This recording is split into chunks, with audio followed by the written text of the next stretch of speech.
ज्यावेळी हा इतिहास आपण बघतो त्यावेळेस आपल्याला असं दिसतं की या ठिकाणी आल्यानंतर इथं 5 वेगवेगळे रथ आहेत. त्यामधील पहिला रथ हा द्रौपदीचा रथ, त्यानंतर अर्जुन रथ, भीम रथ, त्यानंतर धर्मराजाचा रथ, हा नकुल सहदेव रथ ज्यावेळी आपण पाहतो त्यावेळी आता आपल्या मागे आहे तो धर्मराज रथ. हा धर्मराज रथ अतिशय सुंदर असा मोनोलिथिक अर्थात एकाच दगडामध्ये कोरलेला आहे.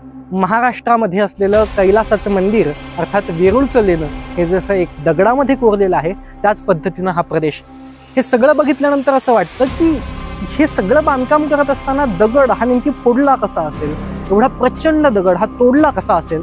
मग या प्रश्नाचं उत्तर शोधत असताना आपल्याला या ठिकाणी गोष्ट दिसायला लागते. जर आपण बघितलं तर इथं आपण बघू शकता की या पूर्णपणे दगडाला खाचा मारलेल्या आहेत. या खाचा कशा पद्धतीच्या आहेत तर हा दगड फोडण्यासाठी या खाचा पुन्हा पहिल्यांदा मारल्या जातात.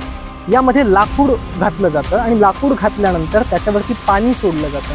अर्थात काही दिवसांनी लाकूड फुगेल आणि दगडाचा विभंग होईल, दगड दुभंगून जाईल आणि अशा पद्धतीनं नवा दगड आपल्याला बांधकामासाठी मिळेल. अशाच काही खुणा आपल्याला शिवाजी महाराजांच्या किल्ल्यांवर देखील दिसतात. अर्थात ही टेक्निक 6व्या 7व्या शतकाच्या कालखंडातील आहे. ही गोष्ट आपण लक्षात घेतली पाहिजे.